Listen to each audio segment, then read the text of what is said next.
Hello, everyone. We're live. Welcome to Nighttime Logic. The name of the program is Nighttime Logic. And as Steve and I were discussing off the air, Nighttime Logic is a story term that often refers to the parts of the story that are felt but not consciously processed. It was a term popularized by author Kelly Link and coined by author Howard Waldrop, and we'll probably get into that a little bit into our conversation. Today is Monday, May already. It's May the 18th, 2026. I'm coming at you from New York, where it's a beautiful spring day, a perfect day to talk about dark and stormy ghost stories. I'm your host. My name is Daniel Braum. My most recent book of ghost stories is called Phantom Constellations. And I'm here with Steve Rasnic Tem. Let me introduce Steve, and then let's get on to our program.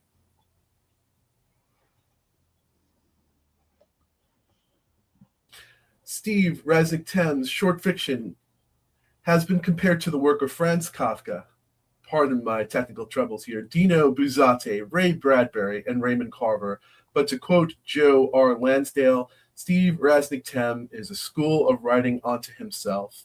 His 470-plus published stories, 16 collections, and 8 novels have garnered him the British Fantasy Award, the World Fantasy Award, 2 International Horror Guild Awards, and 4 Bram Stoker Awards. Find him at stevetem.com. Welcome to the program, Steve. Actually, welcome back. You've been a guest a few years back at the Ghost Story Festival. That was wonderful, and it's great to see you again. Welcome. How are you?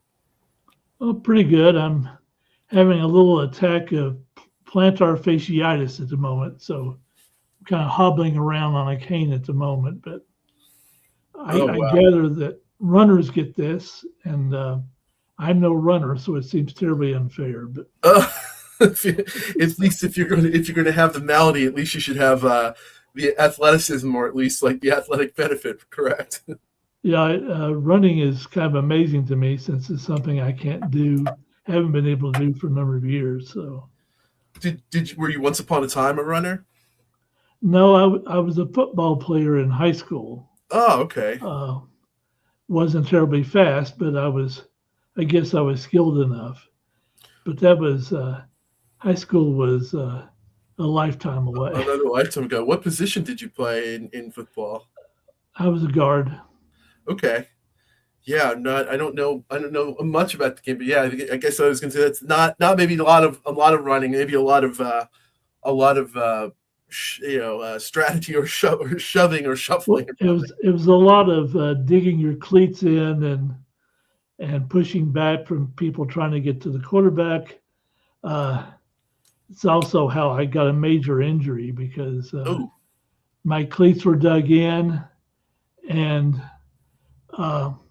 the play got reversed, and then there was a pile up right on top of me, and my leg went one way, but my feet stayed in the ground. So I kind of snapped a ligament and tore off some cartilage, and but it got me a disability scholarship to college. I mean, there's no price on pain or injury, but I guess if one must suffer injury, you must try to turn that into a silver lining somehow, right? For sure. Yeah, I don't run anymore. Once upon a time, I was a runner. I know. Is it Murakami, the author Murakami, who talks a lot about how running is part of his creative process, if I'm remembering correctly? And it seems wise to me, or at least just an observation of how he runs, or runners who run, and they deactivate, I guess, that certain part of the mind, and a different part of the mind takes over, and story knots come unknotted. So I mean, yeah, I know some writers who compose and even dictate fiction while they're hiking, and they work out story problems when they're doing that. I could see that. Yeah, at least certainly moving from one, even something as basic as moving from one spot to another, or a lot of people report, they stop typing and just start longhanding. Something about the brain there. Yeah, I don't know football. I used to, and when I was in college, I think I lived one year with football players, and I think the one football game I played was, I think they tried to, they sort of tricked me into holding the football, and all the linemen would push me through the line. And I remember I woke up that next day. I think I escaped injury, but like I got a good laugh out of it, and I don't think I Yeah. walked for a couple of days. Um, were you a football player? Is this back in Virginia? Yeah, in high school, and uh, I guess I was injured when I was a junior. So I Okay. spent last half of my junior year on crutches, gained a lot of weight, and then kind of lost most of that weight when I was a senior. So I actually entered college as a fairly skinny person. Were you a skinny person who had their mind set on writing at that point yet, or when did that come to you? Well, I had written things in high school. I had actually tried to write science fiction, and I submitted stories to Ted White at Amazing. Oh wow, And I also wrote for comic fanzines. In fact, that's when I first encountered Howard Waldrop because ah, he wrote he wrote fiction for comic fanzines, and he was part of the Texas Trio, which published a fairly fancy fanzine out of Texas, uh, and which also published some of the first stories by George R. Martin. wow, wow. And Howard Waldrop, the coiner of the term nighttime logic, who uh, we were discussing this before we went on air. Uh, Waldrop coined that term. That is it's a good handle of the kind of fiction that Steve writes. I think most people tuned in will know that. Um, and speaking of Virginia, I think that my first set of questions goes to your collection that's called Scarecrows, Appalachian Tales. The copy of the book that I was working with is, for those of you who want to get your hands on it, it's a 2024 edition from Macabre Inc., which is a division of Crossroads Press. They do a lot of great editions, including digital editions. And yeah, that's where you talk a bit about in the introduction about Virginia and Appalachia there, not the football stuff. But my first question is actually at the end of that book, which is a short story called The Return. And this is a story that came out in the publication Nightmare Abbey. And we have a main character, a narrator, who's coming back to Virginia after a long period of time, for decades, about being away. And he finds in the story, when we meet him, he finds he has memories and images, all he, as he reports, all folding into the same thing. And I just wanted to quote, is a great line in there about ghosts. It says, when you grow up in a place, you never imagine it going away. People don't last, but it seemed to him a town should. And that's really relevant to the story, because as he's going around town and he sees people and they're disappearing, he goes to a cemetery, he's seeing things disappearing, and he's literally like inside a town or a portrait that's turning sepia and decaying around him.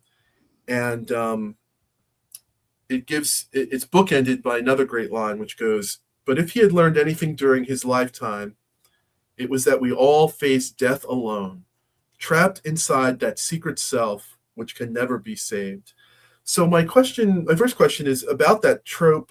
Maybe this isn't a trope, but I'm calling it the trope of of stories where the main character is or is revealed to be a ghost. Maybe the character, maybe the reader knows it first. Maybe the character does. What makes that sort of a trope, like the ghost story where the reader is the ghost, satisfying to write about, and something enduring that readers connect to, in your experience? Um, well, in that particular story, I think it's a bit more ambiguous as to whether he's actually a ghost or not. Um, we experience the town disappearing around him, and his memories slowly dissolving. And it's I don't think we're one possible interpretation is that he's a ghost, but the other interpretation is simply that he possibly has fantasized or hallucinated what has happened to him. That happens in a lot of my stories. This area of content in which you're not sure if this is actually a supernatural occurrence or if it's something that's in the mind of the protagonist.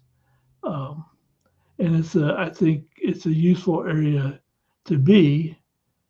For me, it actually evokes that experience that happens frequently in old age when it becomes more and more difficult to live in the now as you have your past building up behind you. You have all these losses. Uh, Perhaps you're experiencing grief. And even though you know that, or at least I think most people know that living in the now is probably the healthiest thing you can do. It's certainly something I believe in, that there's an old phrase from the 60s, be here now. And I highly recommend that. But it's difficult. I think it's difficult, especially when you're older and you've lost a lot of friends. Perhaps you've lost a spouse. Perhaps you've lost children. And although you recognize the importance of being in the now, it takes a real concentrated effort to stay in the now. And this happens not just to older people, but if you talk to younger people as well, you ask them to do an inventory, self inventory of what part of their day are they thinking about the past and what part of the day are they really thinking about what they're doing at the moment. Sometimes it's alarming in the when you look at the results of those kinds of self inventory. Some people, even though they're young and have pretty active lives, spend an enormous amount of time thinking about the past and living in the past. I can see that, and I guess with today's technology or just today's culture, it sort of it brings forth like an unexpected element to that. I imagine, which is prevalent among young people. Um, you said be here now, and not only is there the risk of being in the past, I think there's the risk of not even being here. I mean, it goes without saying. With the phones, we can, I guess the upside of that is we can be connected and we have access to art and data and not feeling alone, and that could be the upside of it. But that back side of it, I guess, is that, I guess they say, the fear of missing out, or not having to be present, be it comfortable or uncomfortable, and people can be together and just be a thousand ships in the night and not be present. And um, to me, that's like another emerging sort of ghost story, or another emerging sort of way of not being present. I love that. Go ahead. I say it's an interesting phenomenon and at times disturbing one. Next week I'm supposed to go to my grandson's sixth grade continuation ceremony, and I fully expect I'll get to the auditorium and we'll see these kids up on stage and being presented. And I imagine three-fourths of the auditorium will be phones held up so that they can record this, and they're not watching or experiencing it. It's bizarre to me. Yeah, I was at a graduation today, and they had it projected on the big screen, and of course the camera captured a graduate who's having their moment, and of course they're not even like recording it, but they're on the stage graduating, but they're on their phone. They're somewhere else. Yeah. What could be more important? Um, Yeah. I found it right from the start. I feel like it was great how, even when talking about the return, you just brought up the so a lot of great things I want to follow up on in your comment there, but I immediately missed the potential ambiguity on it. I was reading that story, going down the path that, oh, okay, this is a story about a ghost, and I'm always looking for it because not so many people write that wonderful balance between, is this supernatural or is this some sort of a psychological.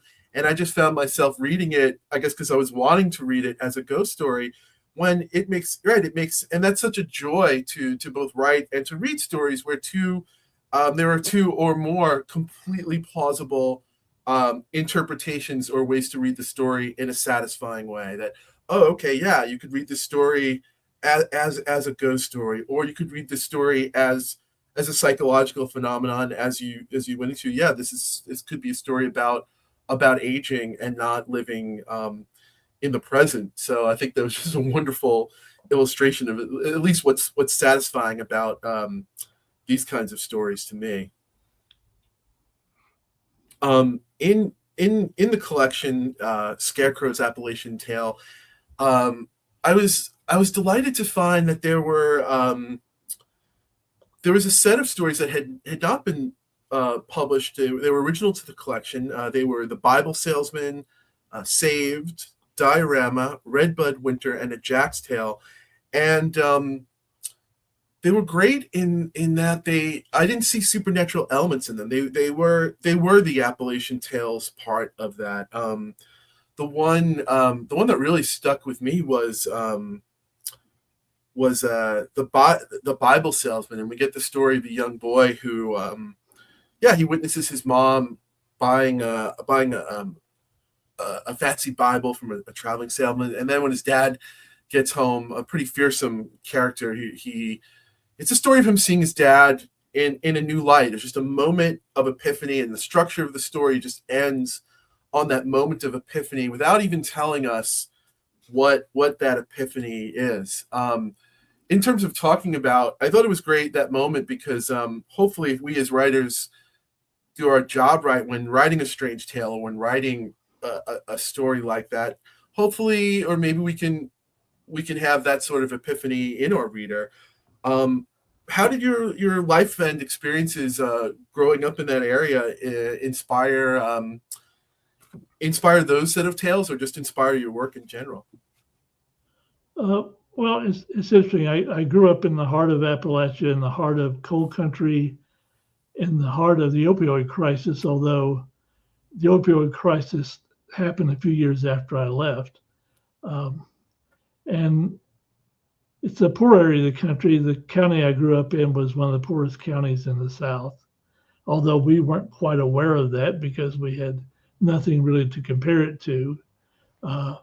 I've described the experience of living there as well. We would watch the 6 o'clock news and Walter Cronkite every night, and he would be reporting the news from the rest of America, and it was like he was reporting the news from Mars, because it had absolutely nothing to do with us and our lives or how we lived our lives, and it was a strange, alienating kind of experience. And I think actually it may have contributed to my being drawn to science fiction in my early years. That kind of environment in which the landscape and the culture is so specific leads to a kind of storytelling economy that I think you see in science fiction and in fantasy, where the setting and the culture has a lot to do with the character. Now, the interesting thing about the Bible salesman story is that 100% actually happened. It's a true story. The only thing that's changed is my dad was a game warden, not a state trooper, but he still carried a gun and handcuffs. He still owned a SAP, which I'm not sure if that was officially sanctioned, but I guess all the law enforcement people had one. He drove an official car. I also added a sister to the story, which I never had a sister, although my brothers and I always wanted one. But the rest of the story, the way my mother behaved and the way the father behaved, is exactly the way it happened. And one of the reasons I wanted to write about it is that that event, just a few minutes from one afternoon, had a profound effect on me.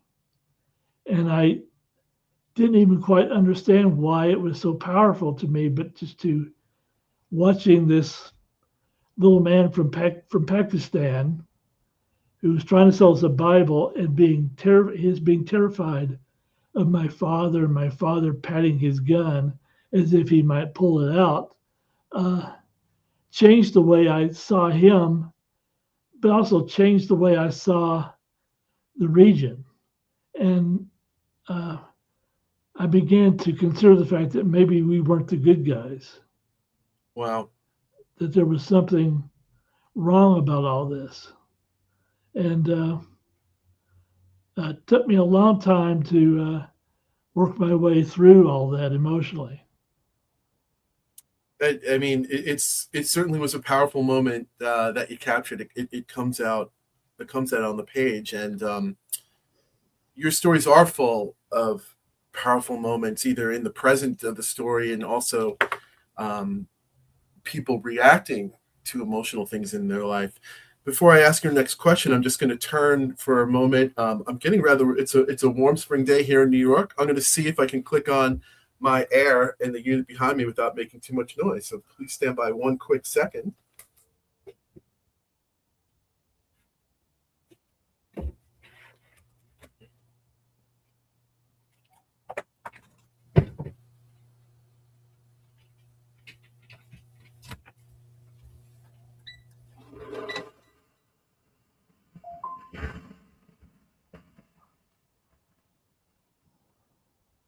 I'm hoping that doesn't make too much noise, or maybe our noise filter will filter that out. I was getting a little red here, so please apologize for that interruption.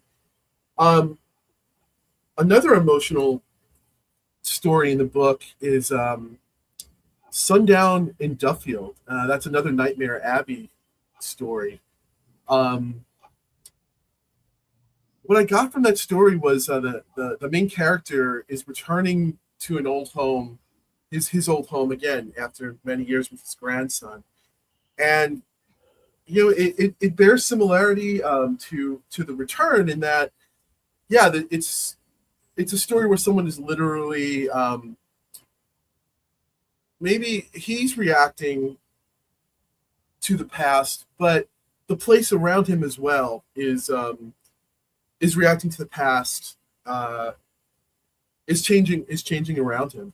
How do you use your environment, the setting, and atmosphere to convey emotional elements or just convey story elements, and for some of the writers that maybe that operate in that tradition as well?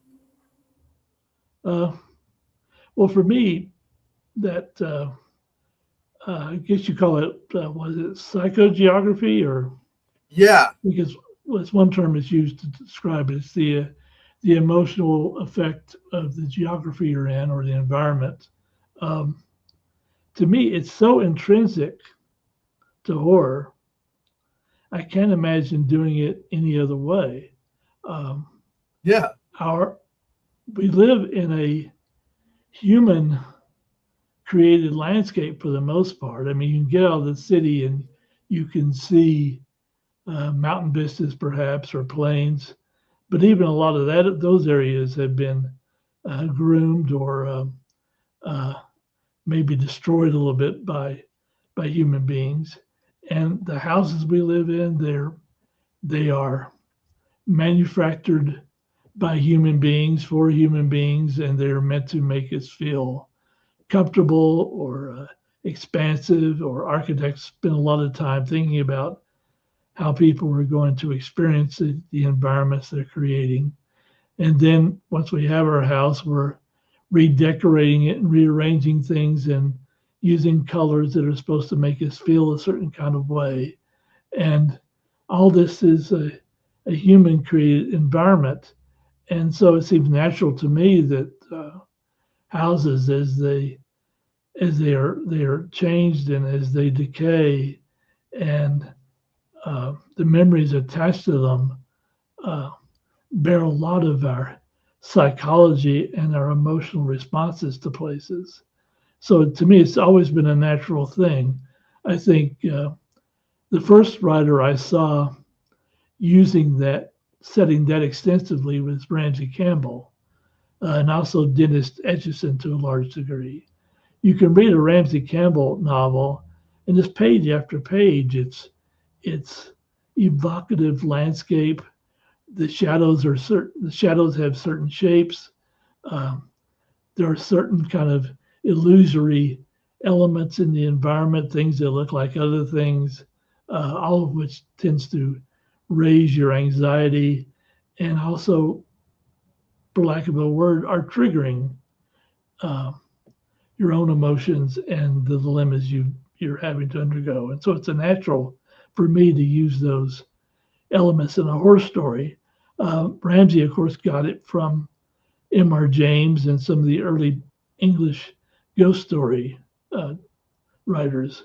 So I highly recommend anyone who wants to know how to write horror fiction, read Ramsey Campbell, read M.R. James and early Jamesian writers. You can learn enormous amounts about how to describe things and to construct a story in an evocative way by reading those authors. I think you gave. I think what you just said also answers the question that I wanted to put out there, which was the ultimate, perhaps, or one of the most visible pieces of psychogeography in the horror genre would be the haunted house, for the very reasons you just said so well. That houses, even I thought it was really astute what you just said. Like, even if we're going to detach the supernatural from the haunted house, and that's great. Like, just showing that how houses just intrinsically are manifestations of the psychological, they're manifestations of choices, of human choices.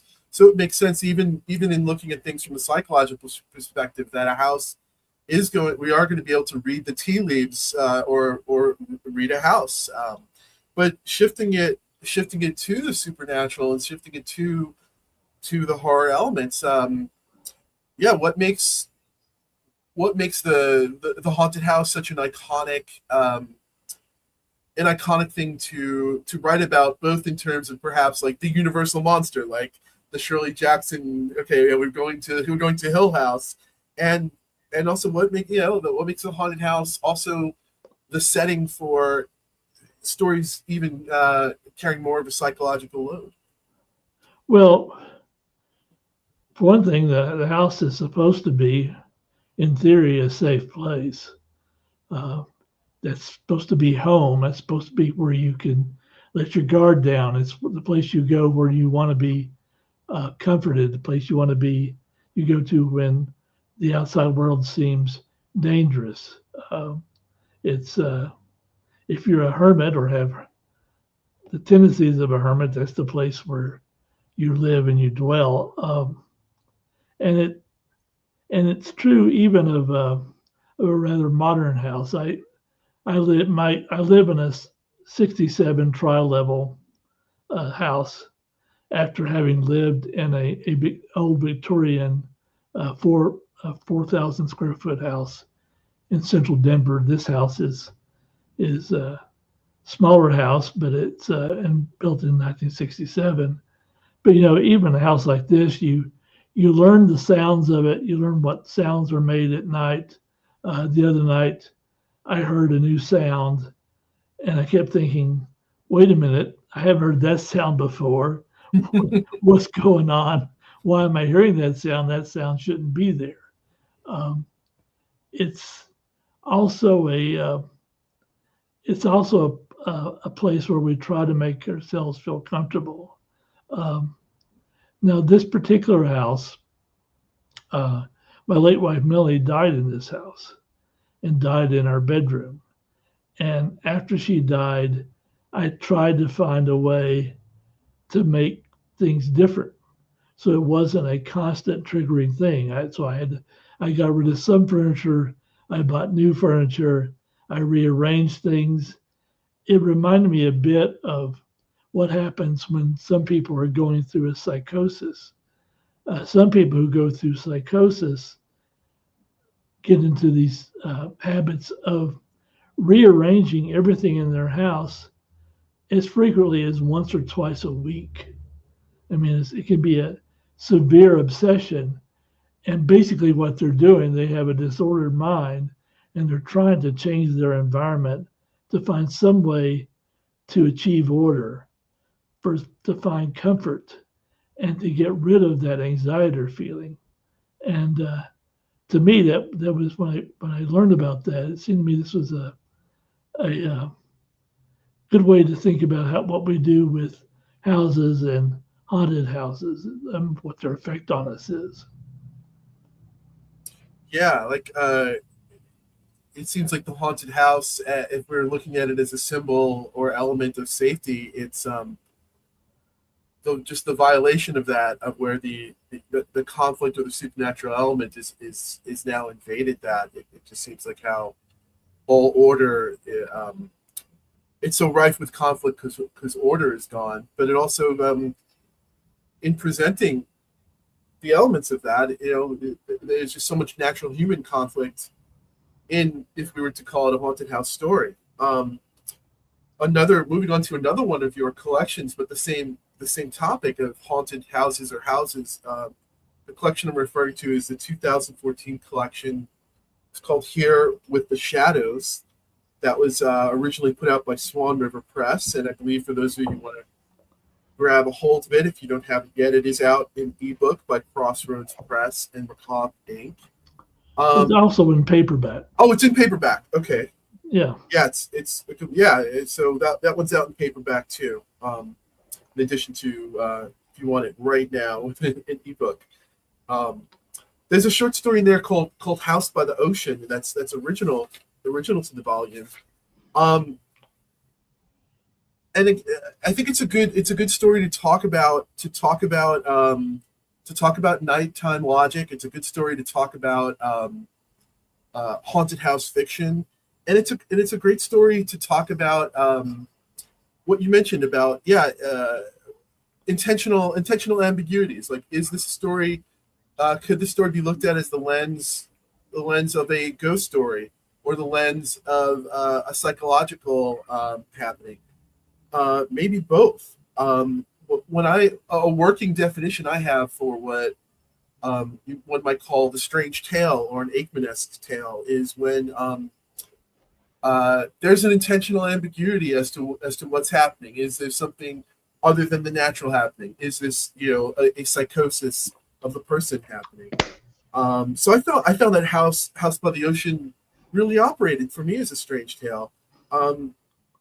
What's your thoughts about the strange tale and the use of ambiguity in fiction as it applies to House by the Ocean and in your fiction in general? Well, life is ambiguous, right? And we try to ignore that fact. We try to when we're thinking about our lives, we try to think about them in simple terms. Well, I have these goals. I'm doing these things in order to achieve these goals. I have a certain amount of self-knowledge. We almost always think we have more self-knowledge than we actually have. And I came from this environment, and this caused A, B, and C, and this is what I want, and this is what I need to do to get what I want. And all that makes us feel sane and clear about our lives, but it's really just kind of a house of cards. It's a pretty illusion. Yeah, it's life really isn't like that, and we don't know ourselves as well as we think we do. I don't know what the solution to that is, except to be outward facing and to be kind and be empathetic. And I don't think you can go wrong doing those things. For me, I'm not sure what the difference is between a strange tale and a weird tale. But for me, I think the weird tale is a story in which often impossible things happen. I mean, absolutely impossible things happen. Yet for some reason, they seem to have the ring of solid truth. And this has always fascinated me. I've always wondered, how could that be? But somehow, talking about the weird, talking about the strange, talking about nighttime logic, I guess, where it's a way of writing in which we're able to reach areas of experience that aren't you usually can't get at through realistic means. And to me, that's the most powerful thing about this kind of writing. And it is the strangest thing and the puzzling thing about it. That particular story, I got the idea of it when I was, my late wife and I were in Hastings, England. We were visiting Lee Kennedy and uh, Christopher Priest, and we were staying in a bed and breakfast facing the ocean. I mean, it was right across the road from the ocean, and I haven't spent a lot of time around the ocean in my life, and there was something so strange about the experience because I'm looking out this this picture window at the ocean, and as as always happens, you're looking out the ocean, and the ocean, top of the ocean, is on your horizon line, which is eye level, and that's because of well, the Earth is round, and because of perspective. But when I first looked at it, I couldn't understand why that wall of water wasn't drowning us. and I'm thinking, well, this is just silly. Why am I thinking this? But it was kind of gave a profound impression because especially when we first got there, the seas were a little rough, and in fact, the water waves were sometimes going over the road at times, and it was a little disturbing. And so I was thinking about that for the rest of that trip, and then I was thinking about on our flight home. I was thinking about for some reason about North Carolina and all the storms they'd had, and this story immediately began to evolve about well, this house on a rock on the edge of the ocean, and a sister who's estranged, or at least she hasn't seen her sister in some time, and what that might be like. And it story pretty much wrote itself, and it was all from that anxiety of first looking at the ocean. I think it's really astute. I really like the way you put it. How you said this style, be it a strange tale or be it a weird tale, these impossible things are happening, but they have the ring of truth to it. And that's a way of how writing like that is a way of getting at things that you can't get at through the realistic style. And if you put that together with what you said about how, yeah, life is ambiguous, but we as humans are constantly trying to ignore it. We're constantly trying to exert the illusion of control or control over it.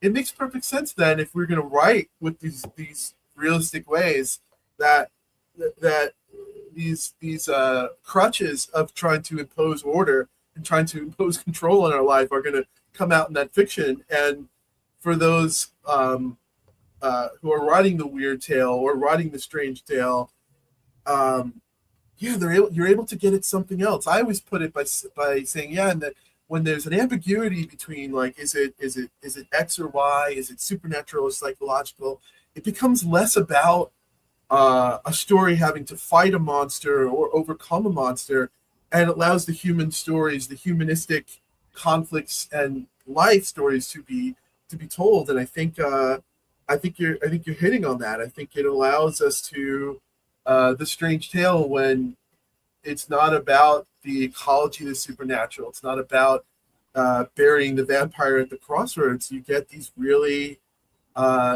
human stories, and human stories of horror and the strange. Um, Yeah, House of the Ocean. Yeah, is a great example of that. Um, another great story in that book is one called Wheat Fields with Crows, which that shares a name with the Van Gogh story. How did that one come about? Sharing did the title come first or the story come first in Wheat Fields with Crows? Well, the title came first because of the Van Gogh painting. Um, I wanted to write a story of a haunting, and I love Van Gogh, and I happened to be looking in a volume of his paintings, and I saw that photograph, and I immediately had in mind uh, areas of Colorado where you have wheat fields and right on the edge of small towns, some of which are abandoned, and it just seemed like a really good place to set a story. And it also brought to mind to me the idea of loss and the idea of loneliness. I think in a lot of ways, loneliness is the great kind of unseen theme of most horror fiction. If you, uh, it comes about because we're afraid of loss, we're afraid of bad things happening to us personally. Um, it's comes to the fore when you think about the final girl trope or the lone survivor trope. In fact, in most of these supernatural events, we encounter when we're by ourselves. Sometimes other people are involved, but for most of the history of ghostly fiction, it's usually one witness and one witness to a haunting, especially when you look at the traditional British ghost story. And so all of that kind of came into the writing of that particular story for me. A thing that I observed about that story, and again, I was preparing to talk with you today. I was just looking through lots of your stories, and one recurring thread. There are certain you have a certain avenue of your stories where I'm going to call them the people are they're coming back to the scene of the crime, and not necessarily a crime. When I say scene of the crime, I mean like it's stories where um, they're beginning with people coming back to the scene of loss. They're coming back to the scene of that trauma. What is it? What is it about revisiting the physical places that yeah holds power over us as humans, and and thus makes for good storytelling? Well, I think human beings naturally want to repair bad experiences. And so that encourages you to, I suppose, return to the scene of the crime, or if you're not that kind of person, maybe you avoid the scene of the crime entirely. Um, I think for me in my life, I've tended to want to return to areas where bad things have happened or unsatisfying things have happened. I know in my visits home to my hometown where I grew up, I've tried to really look at things in a more positive way, um, to think about uh, these places from a different perspective, uh, because I believe in a lot of ways you have some choice in how you react to things and how you interpret things. I know when I left Appalachia, I could hardly wait to get out of there because uh, I wasn't always happy with the what seemed to me uh, the attitudes of the people and the paranoia they had about the outside world. There was such a lack of opportunity, and it was such a poor area. It just seemed like such an unpleasant place to be. But after I left, I began to appreciate the area more. I liked the music. I thought about what a beautiful place that part of the country is. Even though it's poor, it's one of the most beautiful places I've ever been. And when I've returned there, I've had a more positive view of that entire area, and it's been healing. Um, these are people who are often underestimated. They're more intelligent and more capable than most people realize, but they have had to suffer through decades of broken promises and people uh, not taking them seriously. Yeah, I love. Yeah, you've said a lot of positive things in there. I going back a couple of questions. I love how you said you don't know what the answers are, but the answer of kindness and empathy is definitely not wrong. And yeah, and even going that yeah, having humans want to repair and going back to the scene of the crime to at the very least heal oneself or try to see the good in situations that may not be optimal, and try to understand. I mean, that makes perfect sense. Um, it's sort of as a synergy with the next story that I have up to talk about, which is G for Ghost, which is another original story to hear with the shadows. And the main character in that is an architect, and his job is not maybe not necessarily to heal or repair old houses, but I just find it interesting how this is a character who's it's his job to renovate old houses, and this is a character who has a bit of a meta angle to it because he's an architect whose job it is to repair houses, yet he's also contemplating them as haunted houses, or at least as houses of physical manifestations of bearing story. And so it's cool because we get it's like a ghost story with a ghost story within a ghost story.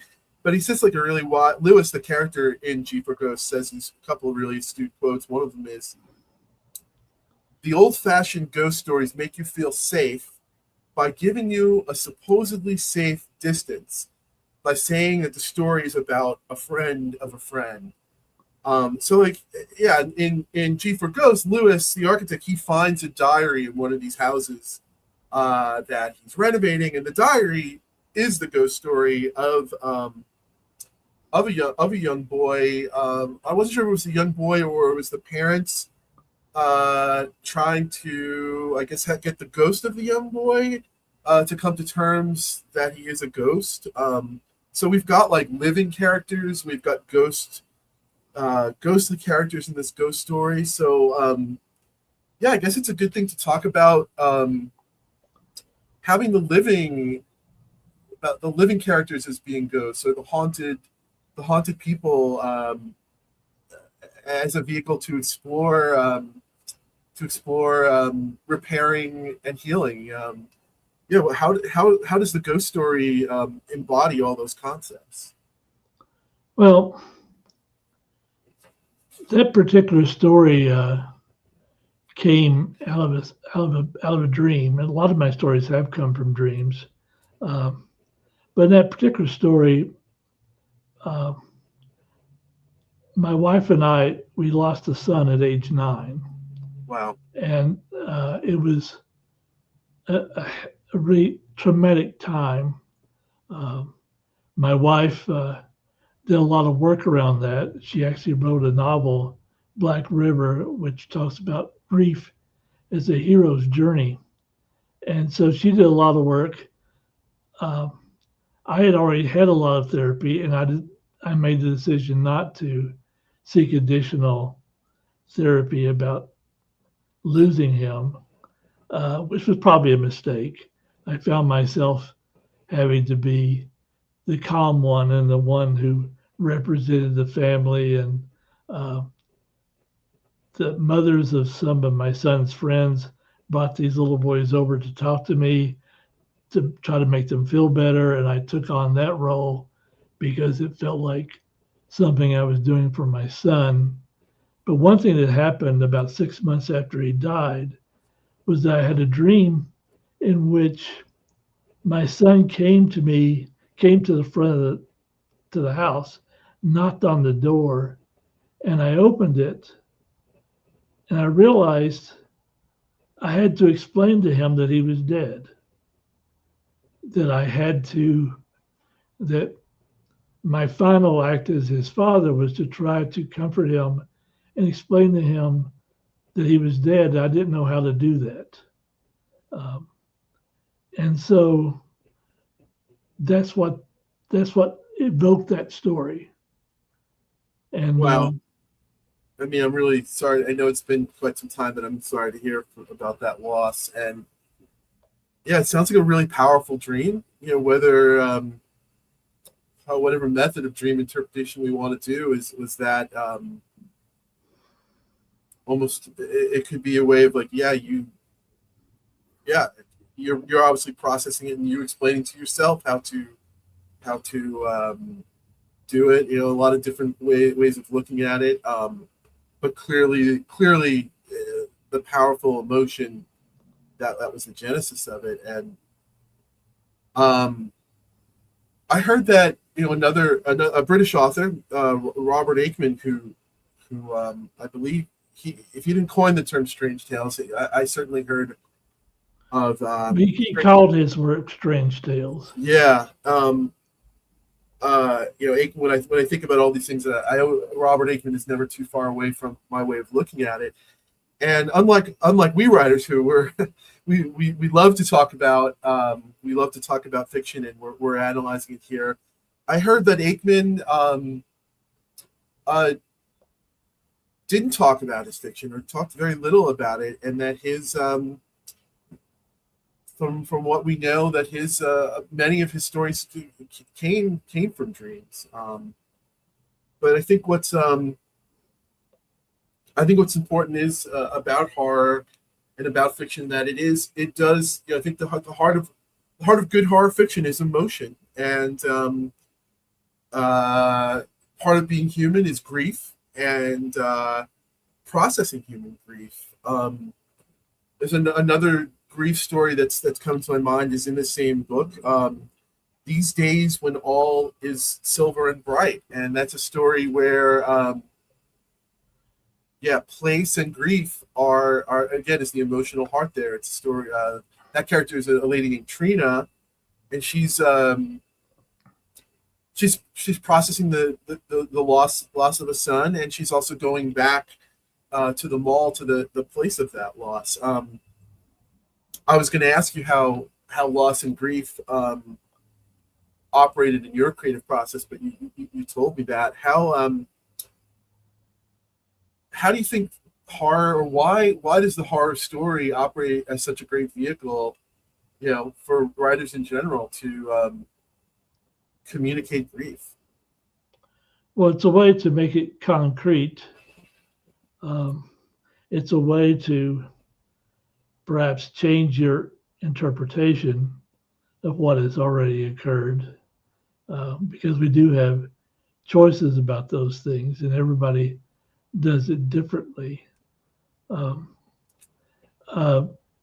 Charlie Grant used to say that he didn't need therapy because he could write.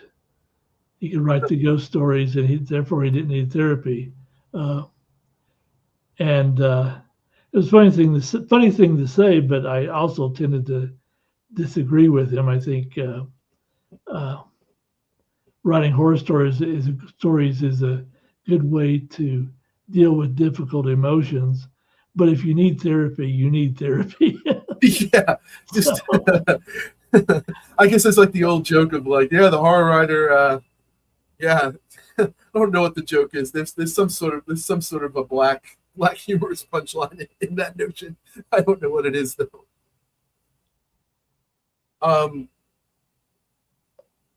As a character, it's a good transition to a character in your stories who perhaps helps people with their grief, or perhaps that's a traditional notion of perhaps it is a more classic notion of the ghost as a bearer of a message, or whether intentional or not. I'm talking about you have a character named Charlie Good. Yeah. Could you tell us about that character and the kind of ghost stories you wrote with him as the lead?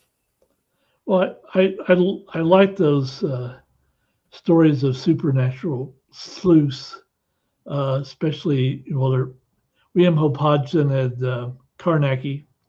Uh, Algernon Blackwood had John Silence, and those are numerous others. And I liked the format of those stories, and um, for me, it gave me a chance to write about my grandfather. Charlie Good is basically based on my grandfather, who was Charlie Horton.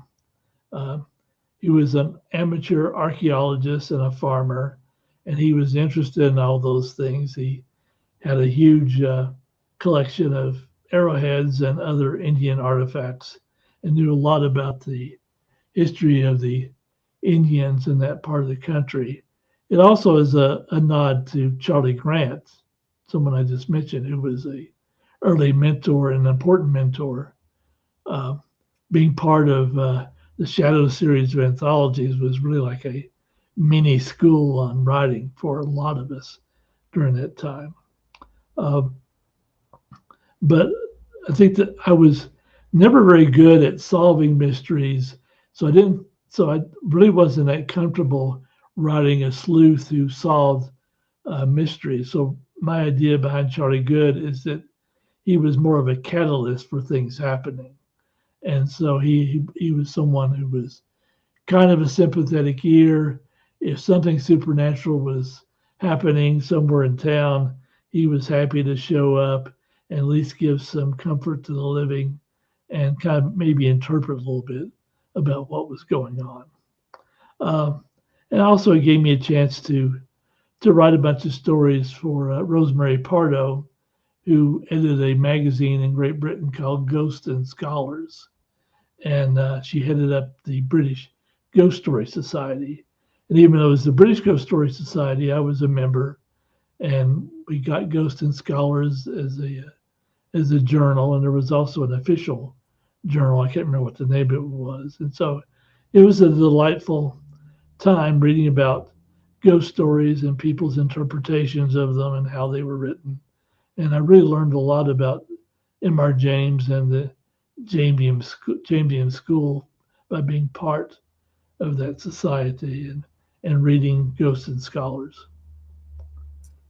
Yeah, that I haven't read all the Charlie Good stories yet, but there's one, Dancers in the Leaves, that yeah, he operates the way you say. He's he's parsing a mystery. He's parsing a ghost story of the woman who's having the haunting. And yeah, there's something really affecting about it. Whereas his answer isn't like perhaps the supernatural sleuths of today. They're using technology or they're using logic. Perhaps there is that sort of night logic or emotional logic of the story. He sort of listens to her and unwinds the psychological element, and the story ends with Charlie Good dancing with this woman who perhaps is just yearning to dance again, or lamenting the fact that she doesn't dance is perhaps the analogy for her loss, and that was found out to be really unique and really touching. Makes me want to read all those Charlie Good stories. You mentioned the Shadow series with Charlie Grant and him being a mentor. Are there any lessons that are any bits of advice or some memories of mentorship from Charlie Grant that are popping to mind that you can share with everyone listening today? Well, Charlie believed strongly in what he called quiet horror. Um, and in fact, there was kind of a controversy at the time, or a rivalry between the more graphic writers of horror and the people who wrote quiet horror. I was kind of somewhere in between because I wrote quiet horror, but I also did write some fairly graphic pieces from time to time. I always felt that if you could come up with a really strong graphic image the way Clive Barker was able to in many of the stories in Books of the Blood, is really hard to beat that uh, in terms of power and in terms of bringing the elements of a story together. But I think it was also true that if you fell short of that, then too frequently the graphic horror stories tended to be a little self-indulgent. Um, what I liked most about Quiet Horror was to me, it was more realistic. To me, that was the way most people in real life experience horror. They, they, there's a kind of paranoia. There's a kind of, uh, well, again, finding things in the environment or the setting that disturb you. Um, there are things that uh, that raise your anxiety. That's the way most of us experience horror. Very few of us are going to be bitten by a werewolf or sucked dry by a vampire, and those things are fun. But it's Unless not we're in really, the real grips of schizophrenia, perhaps. you know. I think there was a French uh, theater called the Grand Guignol, which had increasingly uh, realistic looking effects of dismemberment and really horrible things happening. And that's the reason that the audience went there, was to find out how if they could top what they did the previous week in terms of gory effects. And sometimes I think um, fans of really graphic fiction, and there's nothing wrong with this, but I think that's really what they're looking for. There's this phrase gore hound, where you're looking at trying to find the most original, graphic, exciting way to maybe dismember someone or to horrify yourself. And but the thing about the audience of the Great Guignol, they didn't believe what they were seeing. They kind of had a fake reaction, and they acted horrified, but they weren't really horrified. It was all in fun, and they enjoyed the gore as being creative. And I think that's one disadvantage to really graphic horror fiction is it's easy to fall into that. Whereas for me, uh, I prefer writing the quieter kinds of horror stories because it feels more true to life, I guess, and more true psychologically. Yeah, that's the great thing about horror, how there's such a wide umbrella of types of horror and ways people can get their enjoyment and ways people can get the different psychological things out of it. But yeah, the quiet horror has that verisimilitude um, to it. Um, yeah, and I think perhaps quiet horror. I think the wheels of fortune and the wheels of taste probably spin and change and they come and go. But I think um, or maybe graphic horror never goes out of season. But I feel like in recent years there's been perhaps more of an appetite, or maybe at least more of an outlet in the horror umbrella for the quiet horror, and I'm glad to see it. Um, I hope people tuning in, or I hope people will also have a chance to either revisit your quiet horror, or if you're new to Steve's work, there's so much quiet horror waiting for you. I think that's a good note to begin to wrap it up. I want to thank everyone who's come here. Steve, there's people in the comments who have said a lot of kind things. They've really been enjoying the conversation and enjoying your work. Thank you to people tuning in to Nighttime Logic. Steve, what's a good place for people to stay in touch with you, or to pick up some of your books? Well, I have a website, www.stevetem.com. If you're looking for a good sampler of my work, I have a collection, Figures Unseen, Selected Stories, which is stories selected from my first few collections, the best stories that I can think of from those collections. I also have another collection coming out late this year from Lethe Press, Ooh. The World Under, Weird Tales. That title story appeared a few months ago on the Dark website. And if you want some sense of what those stories in this new collection are like, you should read that particular story. Oh, I'm looking forward to that new collection. Left Press does great work, so it will be a great team up to see the both see them publishing one of your books. Steve, I want to thank you so much for your time today. This was a great conversation. So much interesting things. Thank you so much. Again, thank you to everyone for tuning into Nighttime Logic, and be well, everyone. Until next time. Thank you.